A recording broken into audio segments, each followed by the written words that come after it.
자, 오늘의 시사평론가 리엘 파트너스의 이승기 변호사 연결돼 있습니다. 자, 이승기 변호사님 안녕하세요. 예, 안녕하세요. 예. 자, 오늘은 어떤 이슈 전달해 주실 건가요? 예, 첫 번째 이슈는 침묵 깬 남인순, 질문과 유출 사이입니다. 이틀 전이죠. 우리 코너에서 이제 한번 다뤘었는데 남인순 그 민주당 의원이 고 박원순 전 서울시장의 성추행 피소 사실을 박 전 시장 측에 유출했다는 그 검찰 수사 결과에 대해서 침묵을 지키고 있다. 그런 내용을 좀 다뤘었는데 어제 그 남 의원이 드디어 입장을 밝혔습니다. 어떤 내용입니까? 예, 지난해 7월 이제 남 의원이 유출 당사자로 지목이 됐을 때는 남 의원이 그 박 시장의 성추행 피소 사실 자체를 몰랐다. 이렇게 해명을 했는데요. 네. 이번 검찰 수사 결과를 보면 이 해명이 사실상 거짓말이었다는 겁니다. 그런데 오랜 침묵 끝에 남 의원이 내놓은 어제 해명을 보면은 상당히 충격적인데요. 어제 해명을 보면 먼저 남 의원이 한국여성단체연합 상임대표 측으로부터 이 박 전 시장의 성추행 사실을 전달받은 것은 사실이다. 하지만 당시에는 고소장을 접수하기 전이었으므로 피소 사실을 사전에 알았다고 할 수 없으므로 그러므로 유출한 것도 아니다. 이런 말입니다. 그러면은 이 피해자 측에서 고소장을 접수하기 전에 관련 사실이 남 의원을 통해서 그 서울시 젠더특보에게 전달이 된 것인데 예. 중요한 것은 이 고소장이 접수되기 전에 그러니까 즉 박 전 시장이 피소되기 전이라는 겁니까 이게? 예, 그게 중요합니다. 그 엄밀히 말하면 근데 이제 남 의원의 말도 맞습니다. 그 아직 피해자가 고소장을 접수한 게 아니니까 그러니까 박 전 시장 역시 고소가 된 게 아닙니다. 그러니까 남 의원이 피소 사실, 그러니까 고소당했다는 그런 사실을 알거나 그런 사실을 알려준 건 아닌 거죠. 뭐 고소할 예정이다. 이 정도만 알고 있는 겁니다. 그런데 이거는 좀 이제는 말장난으로 보이는 게 사실 고소장이 접수되기 전이냐 혹은 후냐는 그렇게 중요하지가 않습니다.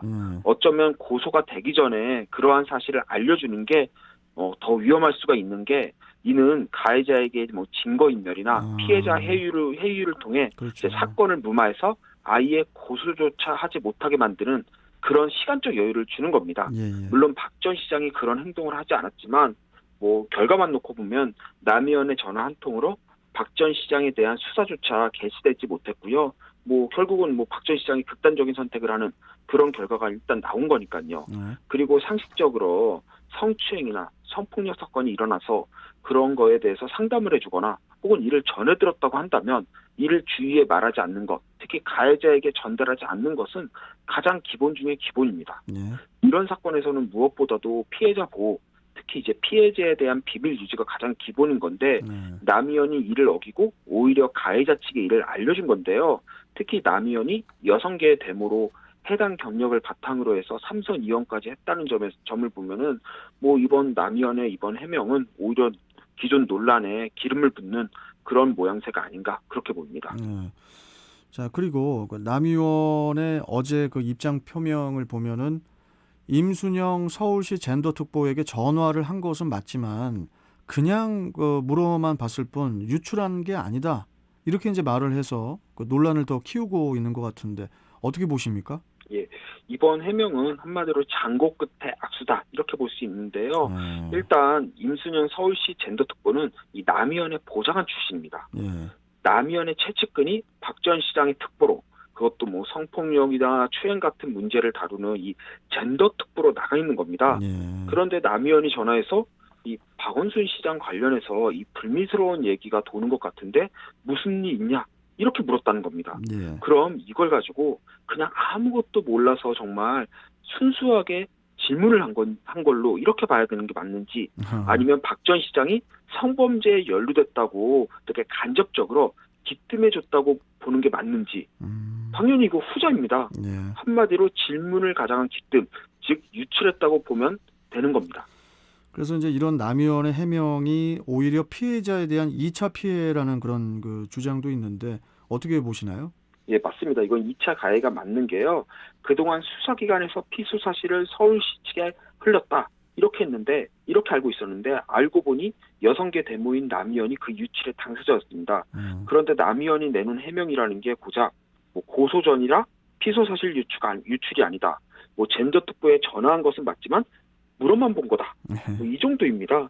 결국 피해자 보호 원칙을 무시하고 이 가해자에게 관련 정보를 흘린 건 뭐 평소 박원순계로 분류되던 남이현이 피해자의 권리가 아니라 정치적 이익에 충실했다. 이렇게밖에 볼 수가 없는 것입니다. 이 부분은 계속 좀 지켜봐야 될 것 같습니다. 예. 예. 자, 다음 이슈 전해주시죠. 예. 다음 이슈는 효력 잃은 낙태죄 혼란스러운 현장입니다. 2021년 새해가 이제 시작이 되면은 가장 큰 변화 중 하나를 뽑으면은 또 이 낙태죄가 사라졌다는 건데, 일단 여성계에서는 낙태죄가 최종 사망 선고를 받았다는 그런 주장이 나오는 반면에 종교계를 중심으로 해서는 대체 입법이 될 때까지 잠시 낙태죄의 효력이 정지된 것에 불과하다, 이런 그 주장이 있거든요. 이렇게 상반된 주장이 나오는 이유 뭡니까? 예, 한마디로 국회 직무유기가 그 원인이라고 보면 됩니다. 직무유기요?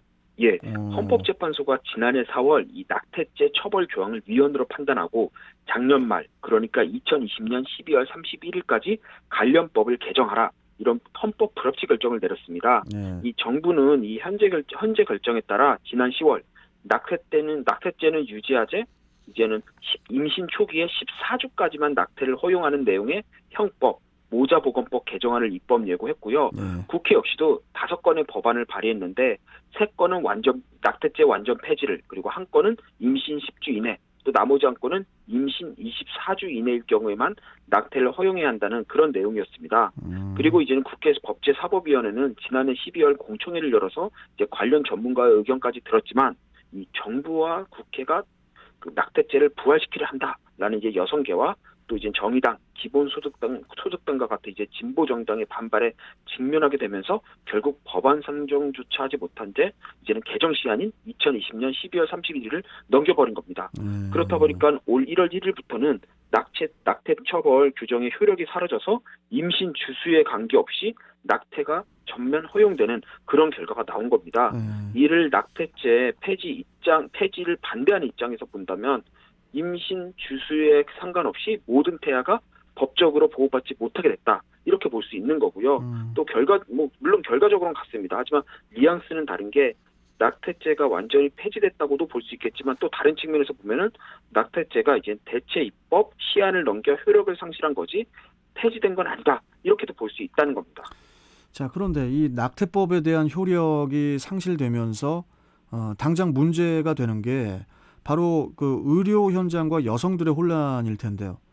당장 그 대한산부인과학회가 선별적 낙태 거부 입장을 밝혔어요. 어떤 내용인가요? 예, 대한산부인과학회에서는 이 여성이 자기 결정권을 가지고 낙태를 요구할 수 있는 것은 임신 10주 미만이라고 해서 여기에 해당될 때만 낙태를 시행한다, 이렇게 말을 했고요. 예. 그리고 임신 10주에서 22주 사이는 이 낙태되는 아이의 발달 정도 그리고 합병증을 고려해서 여성이 충분한 숙려 기간을 갖도록 한 후 낙태를 시행하겠다. 그리고 임신 주수로 이제는 22주가 넘을 경우에는 태아의 생존 가능성이 매우 높고 이 시기에 낙태는 잘 자라고 있는 한 생명을 빼앗는 행위라고 해서 낙태 요구에 응하지 않겠다, 이렇게 이제 자체적으로 기준을 정했다는 겁니다. 예. 이런 것까지 보면은 결국에는 이거의 최종 해결은 이제 국회가 결정을 해줘야 되는 겁니다.